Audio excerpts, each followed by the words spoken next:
which leads to the decrease in boiling point of the water. क्या हुआ अभी का मुझे बताओ, बना कर लिखा। अरे वहां तो मुझे बताओ ना, मुझे थोड़ी दिख रहा वहां क्या। एक minute. to the which leads to the decrease in boiling point of the water, which leads to the boiling point of water। और definitely boiling point water का काम हो गया 100 से, और राइस को तो 100 नहीं मिलेगा ना, तो राइस कुक होगा लेकिन कच्चा रह जाएगा ओपन वेसल में। लेकिन हम वहां पर जाएंगे, प्रेशर कुकर में पकाएंगे, प्रेशर बनाएंगे नॉर्मल एटमॉस्फेरिक प्रेशर से करेंगे ना, वहां प्रेशर कम है, लेकिन प्रेशर कुकर के अंदर में प्रेशर बना हुआ। वहां पर अपन कह सकते हैं कि एटमॉस्फेरिक कंडीशंस कुछ अलग है, मतलब प्रेशर कम है यहाँ पे, और नॉर्मल एटमॉस्फेरिक प्रेशर कितना है 760 mmHg, 760 mmHg, ठीक है। 1 atmospheric pressure standard condition temperature की, प्रेशर की ये है। टेम्परेचर कितना है नॉर्मल 37 डिग्री सेल्सियस, ठीक है।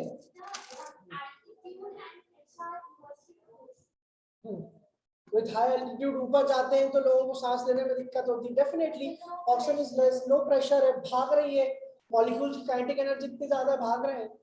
बात क्लियर हो गई, ठीक है। अब आगे लिखो, तुम्हें क्या लिखना है। हाँ बेटा, लैटेंट हीट ऑफ वेपोराइजेशन लिखी है? नहीं लिखी ना, नहीं लिखी, कंडेंसेशन पॉइंट तक लिखा था। चलो अब सॉल्व में एक बात समझ लो, लास्ट क्लास में बताया कि लैटेंट हीट ऑफ वेपोराइजेशन छुपी हुई हीट, ठीक है, मालूम है, लिखो latent heat of vaporization.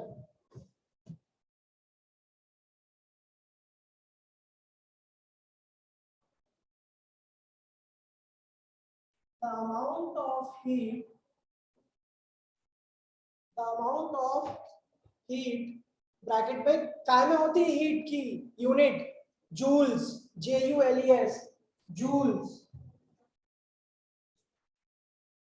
The amount of heat bracket में joules required to convert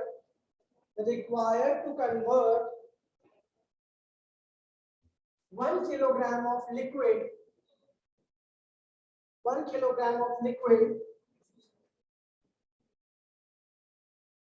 to vapor state, 1 kilogram of liquid into vapor state at atmospheric pressure। Pressure हमने कुछ चेंज नहीं किया है, वही रखा है normal atmospheric, at atmospheric pressure. और किस पॉइंट पे हो रही है, किस पॉइंट पे हो रही है, बॉइलिंग पे कि मेल्टिंग पे? बॉइलिंग पे। At atmospheric pressure at its boiling point, at its boiling point,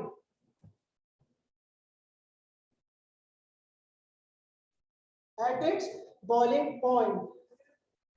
latent heat of water कितनी है at its boiling point is called latent heat of vaporization, is called latent heat of vaporization। और latent heat of vaporization पानी की कितनी है 22.5,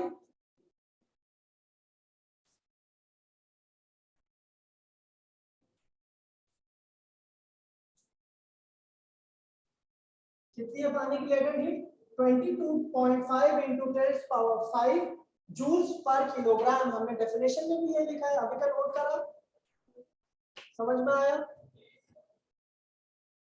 22.5 into 10⁵ kilo joules per kilogram. ये latent heat निकली हुई थी, कैलकुलेटेड है एक्सपेरिमेंटली कि इतनी लेटेंट हीट पानी की है, इतनी हीट लगती है उसको वेपर बनने में, ये है उसकी लेटेंट हीट। समझ रहे हो? जैसे उस दिन फ्यूजन उसकी लिखी थी सॉलिड की, आइस की 3.34 समथिंग लिखी थी, है ना? उसमें कम लगी, इसमें और ज्यादा लगी, 22.5 into 10⁵ जूल्स पर केजी। और what will be that point or temperature at which water exists in both liquid and gaseous state? 100. And that temperature is known as boiling point. Reason? Clear हुआ? Clear हुआ? कोई doubt? Next topic, next heading डालो, evaporation। अब देखो heading डालो, पहले पढ़ेंगे फिर देखते हैं।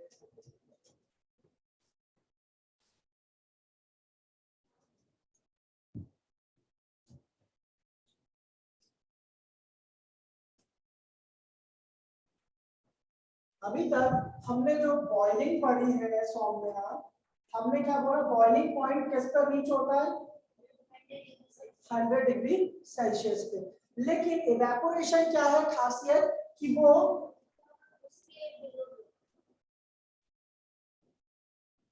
बिलो 100, मतलब जब किसी लिक्विड को हम हीट एनर्जी देंगे तो क्या होगा, काइनेटिक एनर्जी के फॉर्म में उसके मॉलिक्यूल्स भागना चालू करेंगे। अगर हम कपड़े गर्मियों में सुखाते हैं गीले करके, तो अभी गीला है कपड़ा, बाहर आज की तारीख में टेम्परेचर 40 डिग्री है, मैं जैसे ही बाहर अपनी कपड़ी शर्ट शर्ट टांगूंगा तो जो गीले पार्टिकल्स हैं लिक्विड के ही हैं, इवेपोरेट जो होने वाले हैं, तो उनको मिलेगी हीट धूप से और वो अपनी काइनेटिक एनर्जी बढ़ेगी और वो इवेपोरेट होते जाएंगे। तो क्या सुबह का टेम्परेचर इतना था, लेकिन 100 से कम था। तो इवेपोरेशन एक फिनोमिना है जो बिलो 100 डिग्री सेल्सियस पे हो रहा है। और स्पेशल कंडीशन अपन ये भी कह सकते हैं कि 100 से नीचे, 100 तक तो वो वेपर बन जाएगा। ठीक है। और एक बात, मेरा कपड़ा था, ये मान के चलो मेरी शर्ट कैसे बनाते हैं, शर्ट ऐसे बनाते हैं, ऐसे बनाएंगे, ये बटन है, हाँ तो गया, इसको ज्यादा गाड़ी बन, ठीक है। अब मान के चलो ये अपने लिक्विड के पार्टिकल्स पे क्या है, चिपके हुए। ठीक है, अभी बात समझो, बॉइलिंग पॉइंट से डिफरेंस से समझिए। ये सर्फ मतलब हमने लिक्विड एब्जॉर्ब करा हुआ है, डेफिनेटली हमारी शर्ट में लिक्विड एब्जॉर्ब किया है, लेकिन वो जो पानी उनसे लेके उड़ेगी हीट, वो हीट सरफेस से लेके उड़ जाएगी, सरफेस से लेके उड़ जाएगी। लेकिन बॉइलिंग पॉइंट रीच होने में हमने एक बात बोली थी कि बॉइलिंग जब हो रही है, बॉइलिंग पॉइंट जब रीच होगा तो उस पर्टिकुलर कंटेनर में जितने भी पार्टिकल्स हैं वहां सब पे इनफ एनर्जी है इवेपोरेट यानी कि वेपर बनने की। मतलब हम कह सकते हैं कि इवेपोरेशन एक सरफेस फिनोमिना है और बॉइलिंग पॉइंट एक कंप्लीट फिनोमिना है। मतलब boiling takes place at the complete particles of liquid, but evaporation completely उड़ाएगा, but it is a surface phenomena. Surface अंदर के पार्टिकल भी धीरे धीरे ऊपर आएंगे, हीट एनर्जी उनको भी मिलेगी, ऊपर आएगी हीट आएगी, एनर्जी लेके उड़ जाएगी। और 100 डिग्री की जरूरत ही नहीं, नॉर्मल अगर अपन बात करें तो अपने कपड़े 30 डिग्री पे भी सूख जाते हैं, 20 पे भी सूख जाते हैं, बट इट टेक्स टाइम। तो वो कंडीशंस हम पढ़ेंगे। तो अपन कह सकते हैं कि evaporation is a process in which the liquid is getting converted to vapor या gas below its boiling point, that is below 100 degrees Celsius at the surface of liquid, at the surface of liquid। तो हम ये कह सकते हैं कि evaporation एक surface phenomena है। इवेपोरेट तो लिक्विड ही हो रहा है ना, तो सरफेस पे ही तो होगा ना लिक्विड के। मैंने बोला था ना this will take place to the bulk of liquid, मतलब पूरे लिक्विड में, और ये ऊपर से। जैसे एग्जांपल एक छोटा सा इतना चौड़ा वेसल लेना जिसमें अपन चावल पका रहे थे, उसमें एक इतना पानी डाल देना और उसमें मार्क कर देना कितना पानी डाला, उसको रख देना छत पे। आज जाके एक दो दिन बाद जाके देखोगे तो पानी नीचे हुआ होगा। तो पानी ऊपर से कम हुआ होगा कि नीचे से कि सब जगह से? सब जगह से तो अल्टीमेटली कम होगा, लेकिन वो पार्टिकल सबसे पहले सरफेस पे तो हीट एनर्जी आ रही है, समझ रहे हो। लेकिन तुमने रखी आई छत पे पानी, ऊपर से पीछे से सौम्य ने लगाई भट्टी, भट्टी मींस गैस, और उसने उसको जला के छोड़ दिया। तुम्हारे आने से पहले उसने उसको बॉईल करके रख के छोड़ दिया। तुम गई, तुमने सोचा यार ये तो भाप बन के पूरा उड़ गया इतनी जल्दी, लेकिन उसने क्या कर दिया, उसकी बॉइलिंग। और तुमने क्या रखने के लिए छोड़ा था, इवेपोरेट होने के लिए। इवेपोरेशन होगा, मैं ये नहीं कह रहा हूँ कि वो पानी पूरा खत्म नहीं होगा, बट धीरे धीरे होगा। उतनी काइनेटिक एनर्जी मिलनी चाहिए, पार्टिकल्स इतनी तेजी से भाग पाए। वो तो 30-40 डिग्री टेम्परेचर पे तो इट विल टेक टाइम, है ना। या तो हम उसको फैला दें, फैला देंगे तो अभी पढ़ेंगे, फैला देंगे तो क्या बढ़ जाता है, सरफेस एरिया बढ़ जाएगा, तो इवेपोरेशन और तेज होगा। तो ये बात क्लियर हुई। Evaporation is a surface phenomena. It takes place below the boiling point at atmospheric pressure. Clear हुई? आप लिखो ना, लिखो evaporation evaporation. The process of conversion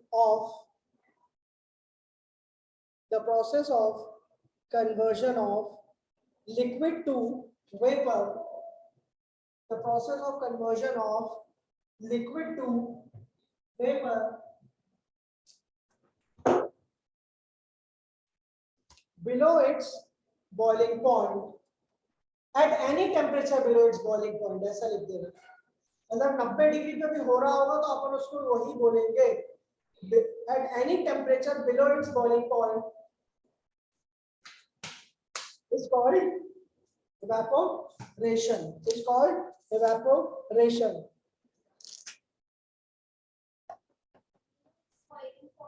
Is called evaporation. Is called evaporation. लिख लिया? Yes. अब इसके जो फैक्टर्स हैं वो क्या क्या हो सकते हैं which can affect the, अगर हम बात करें इवेपोरेशन की, तो अगर हम टेम्परेचर बढ़ाएंगे, टेम्परेचर से इवेपोरेशन क्या है, डायरेक्टली प्रोपोर्शनल है, कह सकते हैं. बात क्लियर हुई? जैसे जैसे हम सृष्टि टेम्परेचर बढ़ाएंगे इवेपोरेशन उतनी तेजी से होता जाएगा.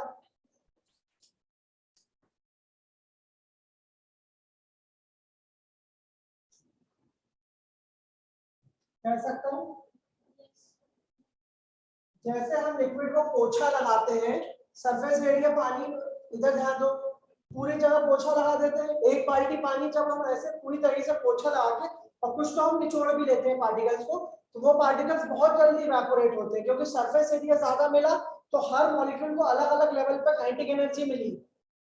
कम मॉलिक्यूल को जितनी काइनेटिक एनर्जी उड़ गए, लेकिन एक साथ थे तो मुश्किल था. अगर तुम चारों को एक साथ पास का मिलो, थप्पड़ लगाने की कोशिश करो पांचों को एक साथ, तो मुश्किल होगा. लेकिन दूर दूर जाऊंगा तो मैं अपने हिसाब से एक एक लगा दूंगा. ठीक है, तो larger the surface area higher will be the rate of evaporation. जितना बड़ा सरफेस एरिया होगा उतना ज्यादा बड़ा इवेपोरेशन होगा. तो अगर मैं तुमसे बोलूं कि तालाब का पानी जल्दी उड़ेगा कि बाल्टी के अंदर का पानी, तालाब का. Larger the surface area higher will be the rate of evaporation. Molecules दूर दूर तक है, हीट सबको अपनी अपनी मिल रही है.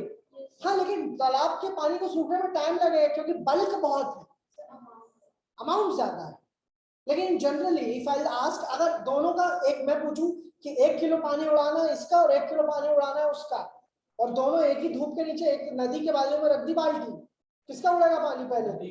मतलब कोई भी water body, because the is more. अब नेक्स्ट बात, ह्यूमिडिटी. सुना है वर्ड?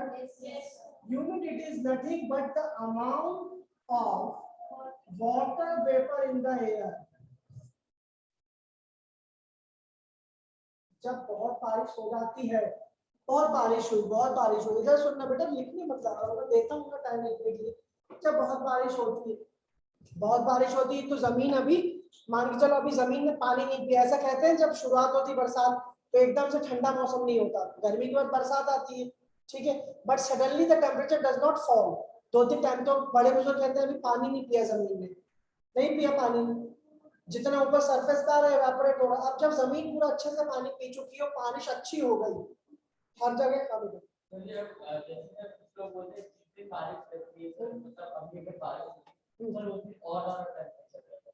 खाना तो वो बता रहा हूँ ना, टेम्परेचर ज्यादा रहेगा. वो ह्यूमिडिटी वाले कंसेप्ट में, भाई वहां तो कंडेंसेशन, वहां से तो कूलिंग हो रही है, कंडेंसेशन वेपर से तो लिक्विड बन आ रहा है ना. ये अपन कैसे कह सकते हैं बारिश होने वाली तो टेम्परेचर ज्यादा हो जाए, तो ह्यूमिड कहते हैं. वही तो मैं बता रहा हूँ, ह्यूमिड. देखो कहते हैं ना ह्यूमिडिटी बढ़ जाती है. अब मैं समझा रहा हूँ तुम्हारी बात को. तो अब बारिश हुई, अच्छी बारिश हो गई, हर जगह पानी के पार्टिकल्स है. क्यों है? नीचे गिर रहे, धूप आ रही, धूप भी आ रही है, ये बात याद रखना. धूप भी आ रही, पानी ऊपर उड़ रहा है. अब पानी अच्छा गिर गया और धूप भी निकल गई. अब सुनना, पानी अच्छा गिर गया, धूप में निकल गई, मौसम वही चल रहा है, वहां कंडेंसेशन का प्रोसेस चालू है, क्लाउड्स बने तैयार रखे हैं ऊपर. बात समझना, क्लाउड्स बने तैयार रखे, बारिश हुई, धूप निकली, तो वो पार्टिकल उड़ना चालू हुए. अब ह्यूमिडिटी पहले समझाऊंगा. इतने ज्यादा पार्टिकल हो गए कि एयर में पूरे वाटर वेपर के पार्टिकल है इतने ज्यादा, मतलब पूरी गीली है हवा, नमी, मॉइस्चर, पूरी हवा गीली है। अब वो हवा भाग कहाँ रही है? ऊपर, और ऊपर अलग गैस के पार्टिकल्स है प्रेशर पे, ये जाके उनको और क्या करने वाले हैं, उनको और मतलब ये उनमें और ऐड होंगे। कई बार इसलिए कहते हैं ना, बारिश के मौसम में धूप निकलती है, उसके बाद फिर तेज बारिश होती है, तो कहीं ना कहीं लिक्विड और इवेपोरेट होकर ऊपर गया और वहां पर फिर प्रेशर से नीचे आए। बात समझ में आई? अब सृष्टि को डाउट पक्का ऐसा लगा मुझे, ठीक है। तो पहली चीज कि अमाउंट ऑफ वाटर वेपर, अब पानी जब गिरा तो ऊपर गया, और इतना पानी जब गिर चुका ऑलरेडी जमीन ने अब सोखना बंद कर दिया, तो अब जमीन सोख नहीं रही, तो बारिश हो रही है, धूप भी निकल रही है, क्योंकि जनरली आप लोग देखते हैं बारिश भी होती है धूप भी निकलती है, ऐसा नहीं होता, वो चेरापूंजी वगैरह में होता है। तो वो वेपर अब इतना ज्यादा प्रेजेंट है, ऑलरेडी नमी आ गई है। अब तुम नमी में कपड़ा सुखाने की कोशिश करोगे तो धीरे सूखेगा, क्योंकि हीट एनर्जी का ना ऑलरेडी गीली है, हीट आएगी और उसको गीला कर रही है, हीट आएगी तो उसको गीला कर रही है, तो टाइम लग रहा है, टेम्परेचर मतलब कम भी है और इट इज टेकिंग टाइम। तो हम कह सकते हैं कि humidity is inversely proportional to evaporation. कह सकते हैं जितनी ज्यादा ह्यूमिडिटी होगी इवेपोरेशन उतना कम होगा, जितनी ज्यादा ह्यूमिडिटी होगी इवेपोरेशन उतना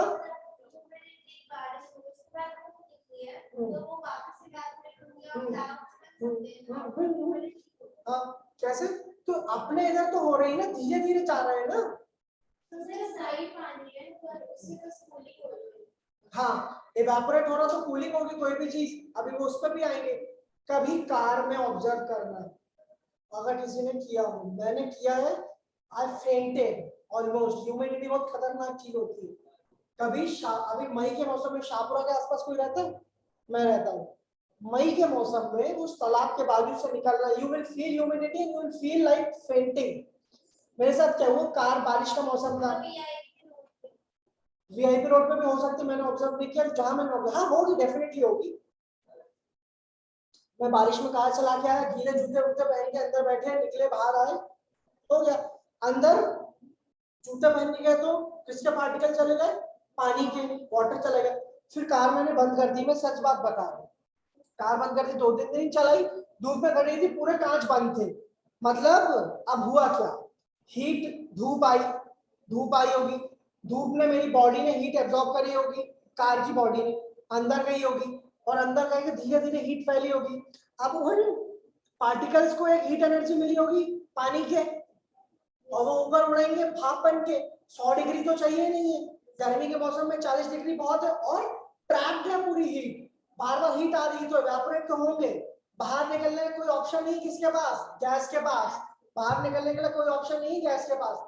अब मैंने कार खोली और जैसे मैं घुसा तो पार्टिकल्स एकदम से बाहर निकले, और मेरे को ऐसा फील हुआ कि चक्कर, मैं सच बता रहा हूँ, तो वो इतनी ह्यूमिड हो चुकी थी अंदर की एयर कि कहीं ना कहीं मेरे को ऑक्सीजन, पता नहीं व्हाट आई फेल्ट, बट वो ह्यूमिड था। अब वो ह्यूमिड क्यों था? क्योंकि पार्टिकल्स, वो तो एरिया पे कन्फाइंड हो गया था, बारिश मेरे जूतों ने कर दी थी, टेम्परेचर बाहर से मिल रहा था।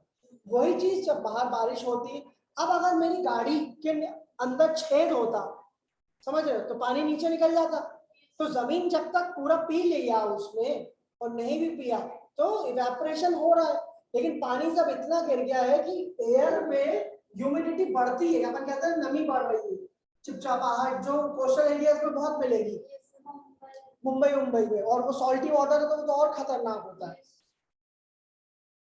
तो जैसे ही वो ऊपर गया तो वो ह्यूमिडिटी शो करेगा, बारिश के मौसम में होती है ह्यूमिडिटी, तो ह्यूमिडिटी होगी तो कपड़े सूखने में दिक्कत जाएगी, कपड़े सूखने में दिक्कत जाएगी। अब विंड की स्पीड अगर हवा तेज चल रही है, टेम्परेचर भी सफिशिएंट है, तो इवेपोरेशन तेज होगा, क्योंकि पार्टिकल्स को लेके भागेगी हवा।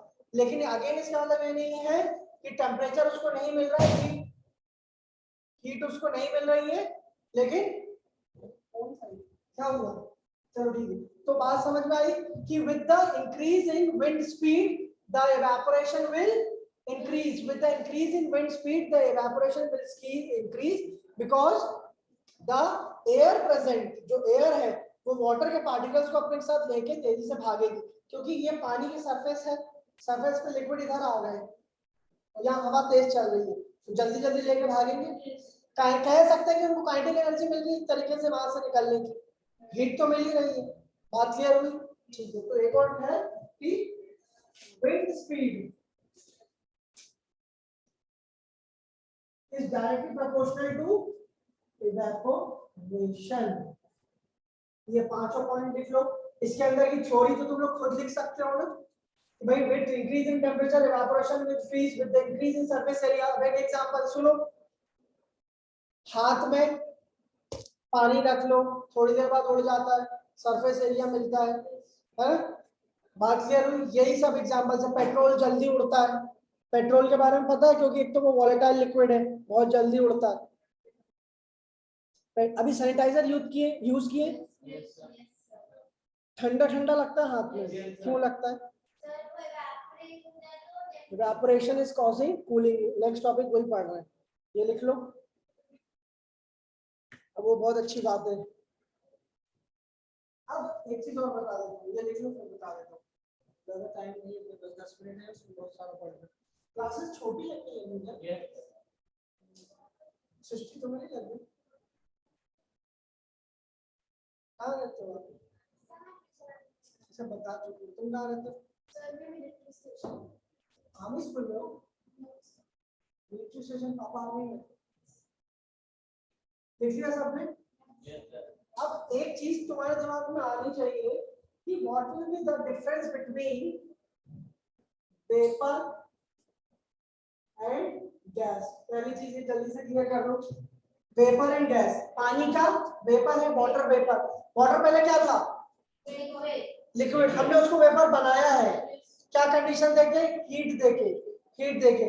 गैसेस वो है जो नॉर्मल टेम्परेचर पे गैस ही है, एसटीपी कंडीशंस पे। ये बात इसलिए बता दी क्योंकि थी। वेपर और गैस में डिफरेंस अगर बताओ तो क्या? वेपर हम कन्वर्ट कर रहे हैं by providing special conditions, by providing it temperature, ठीक है, altering the temperature. But if some gas, oxygen is a gas, normal atmosphere में गैस है तो ये मिल रही है हमें। हाँ, हम लैब में वहां उसको बनाएंगे तो एक उसको कंडीशन देनी पड़ेगी हमें कि कैसे वो गैस बन। हाँ हाँ, जैसे अभी बीच में जब कोरोना चला तो ऐसे इक्विपमेंट्स आए थे कि हवा से वो गैस लेके बना रहे थे, ऑक्सीजन सिलेंडर्स में जा रहे थे। प्लांट्स के अलावा भी ऐसे इक्विपमेंट्स थे, ठीक है। तो बात ये क्लियर रखना। अब ये लिख लिया सबने? प्रियांशु कोई डाउट?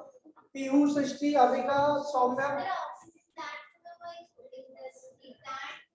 हाँ, I know you're talking about industries. यार come on यार, क्या मैंने क्या तो ऑक्सीजन में नीम का पेड़ लगा देंगे, ऑक्सीजन लगे, और नीम का पेड़ अच्छी ऑक्सीजन देता है, पता है? मेरे घर पे लगा है। It feels really good to be underneath it, and I have observed it in my childhood days। मेरी नानी घर के पास लाइन से थे तो जो ठंडक देते, और अभी तो ग्लोबल टेम्परेचर भी बढ़ता जा रहा है, अभी अंटार्कटिका में कोई बहुत बड़ा ग्लेशियर निकला है, the condition is getting worse। पहले तो मुझे लगता है अप्रैल में इतनी गर्मी पड़ती थी, कभी ऑब्जर्व किया? मैं तुम्हारे टाइम पे जब मैं छोटा था, मतलब तो अप्रैल में सब छुट्टियां लगती थी पूरी, कोई स्कूल नहीं होती। आपने मार्च का एग्जाम दिया, अप्रैल आना हो आओ, नहीं तो मैं नानी के निकल जाओ। तो हम क्या करते थे? नानी के निकल जाते थे और स्कूल जाते थे जुलाई। तो April and mid May was like 35 37, but now it's 40 at the beginning of April. और मैं अप्रैल एंड में बता रहा हूँ 37 38। पहले सिर्फ 9 तक में होते थे खतरनाक, वो बोलते इसलिए थे, आप तो पूरे 3 महीने तब 90 तपे हैं, सभी तो तप रहे हैं, ठीक है। तो अब मैं क्या बता रहा था? Evaporation causes cooling. कैसे?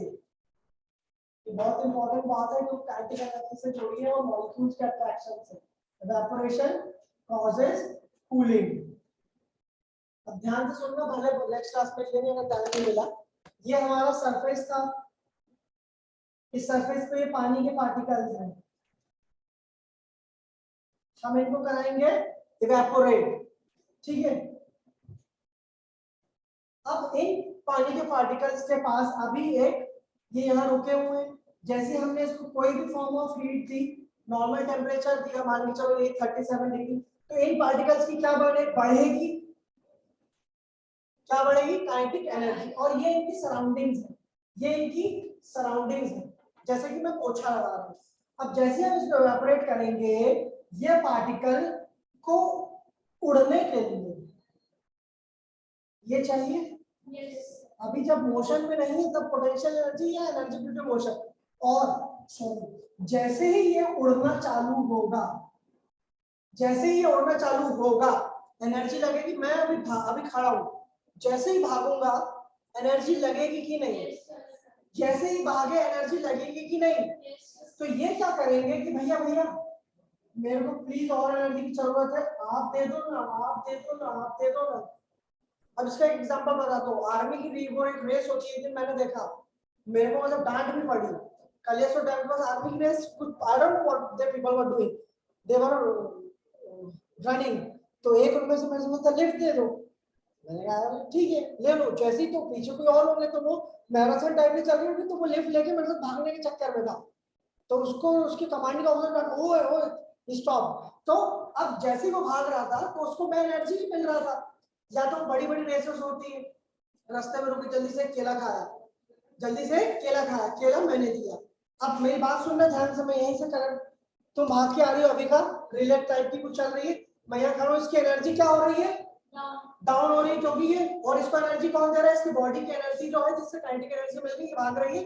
अब मैं वो केला खाने वाला हूँ, एकदम से अभी का आ गई, सामने केला देखी, मुझे भूख लग रही, मैंने फटाक से केला छीला, क्या दिया, अब वो केला मेरी एनर्जी है, समझ ले मेरी बात, तुम ले लो, दे दिया, ले बेटा ठूस ले, उसको दे दिया। मैंने अपनी एनर्जी उसको दी कि नहीं, that was my energy which I have transferred to Abhika, because उसकी एनर्जी कहाँ लॉस्ट हो रही थी, रनिंग में। इस लिक्विड की एनर्जी कहाँ लॉस्ट हो रही है, इवेपोरेट होने में। अब एक बात और सुनना, मेरी एनर्जी कम हो गई, मेरी एनर्जी कम हो गई, मैं निराश हो गया। पहली चीज, मेरी एनर्जी कम हो गई, मैं निराश हो गया, मेरा टेम्परेचर भी कम हो गया, मैं ठंडा पड़ गया। और यार अभी का मेरा केला ले गई, she took that food away from me, मैं निराश हो गया, मेरी एनर्जी कम हो गई, तो मैं ठंडा पड़ गया। अब सुनिए, काइनेटिक एनर्जी, आजू बाजू कौन है, सराउंडिंग्स, पानी जा रहा था, उसने कहा प्लीज मुझे दे दो, किसने दी, आजू बाजू वालों ने अपनी energy the, in the form of heat, क्योंकि इसको तो चाहिए ना, ऊपर जा रहा तो और हीट चाहिए। तो अब जब इनकी हीट चली गई तो ये क्या होंगे, कूल। और यहाँ पर अभी कुछ कुछ भी लिक्विड बचा हुआ है, धीरे धीरे इवेपोरेट हो रहा है, कोई डाउट है,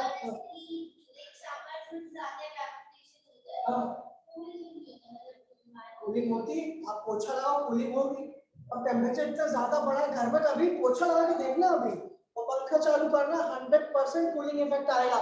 पर्सपिरेशन, जैसे ही अपना पानी पसीना निकलता है, पसीना क्यों निकलता बॉडी में, ठंडक देने के लिए। वो तो सिंबल है यहाँ पर कि हमें गर्मी लग रही है, लेकिन पसीना बाहर आके पानी इवेपोरेट होगा, समझ रहे हो। ये बॉडी भी बहुत डिजाइन करी हुई है ब्रह्मा जी ने, ठीक है। तो ये बात समझ में आई, मेरी बात समझना, लिक्विड को मिली काइनेटिक एनर्जी, काइनेटिक एनर्जी से भागने के लिए तैयार हुए, जब वो भागने तैयार हुए उनकी एनर्जी हुई कम, तो उन्होंने अपनी सराउंडिंग से ली एनर्जी। तो जैसे ही वो एनर्जी लेके भागेंगे, सराउंडिंग्स का टेम्परेचर क्या पड़ जाएगा, कम।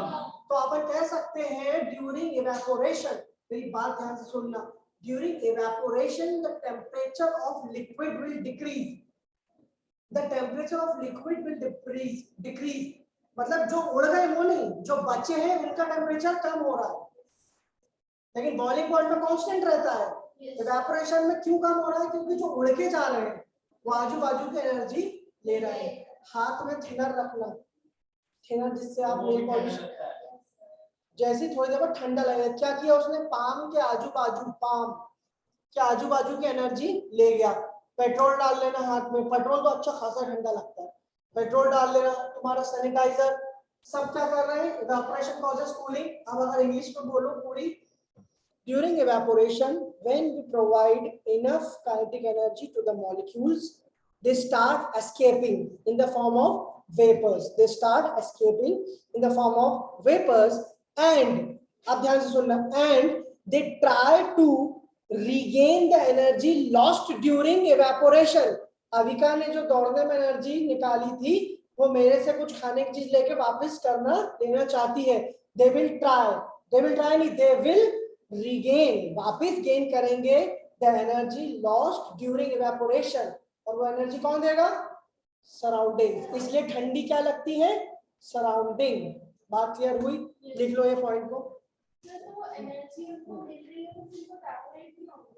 नहीं, इवेपोरेट वो लेके जा रहे हैं ना एनर्जी, तो हीट एनर्जी मिल रही है ना उनको.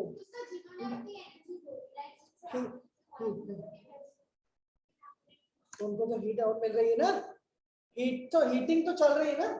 वो तो इवेपोरेट हो रहे हैं, उनको हीट मिल रही है, वो भी हो रहे हैं. और जो लिक्विड बचा है उसका टेम्परेचर कम क्यों हो गया? क्योंकि जो उड़ रहे हैं ना वो एनर्जी लेते जाते जा रहे हैं. समझ लो मेरी बात को. अगर हम पानी को गर्म करना चालू करते हैं गैस में, पहले हमने गर्म चालू किया तो इवेपोरेशन चालू होगा इनिशियली. टेम्परेचर कम कर देंगे तो इवेपोरेशन उतनी स्पीड से होगा क्या? कम हो जाएगा क्योंकि हीट एनर्जी कम मिल रही है. अब लिक्विड के पास हीट एनर्जी कम होगी तो ये कम लेंगे तो लिक्विड ज्यादा देर रहेगा, लेकिन टेम्परेचर तो कम होगा.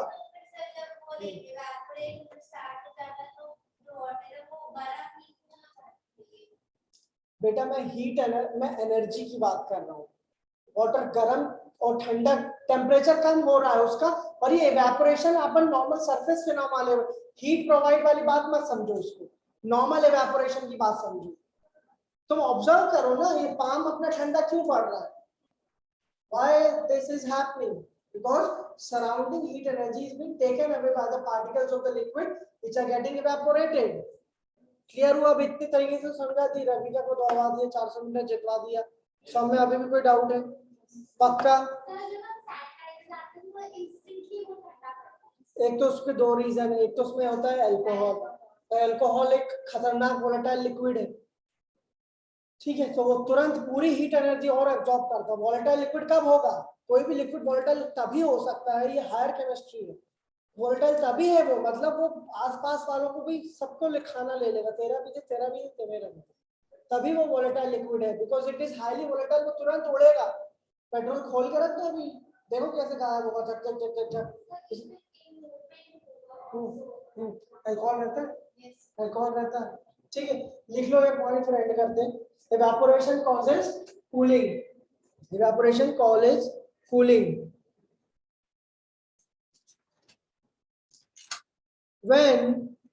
when we provide heat during evaporation,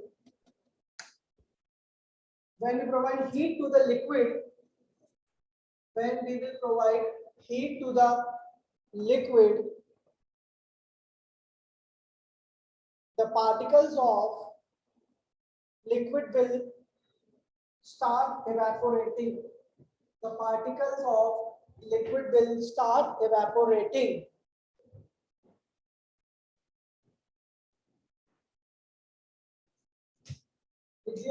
Next point, the particles getting evaporated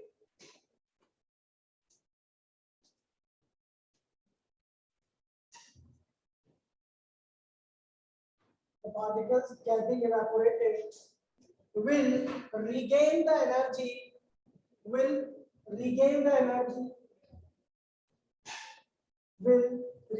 energy lost during evaporation. भाई वो लिक्विड से टूटे हैं ना, तो उनकी एनर्जी तो चली गई ना. कहां से? The particles of the liquid start. Second point में ही पहले ही the particles getting evaporated will regain the energy lost during evaporation.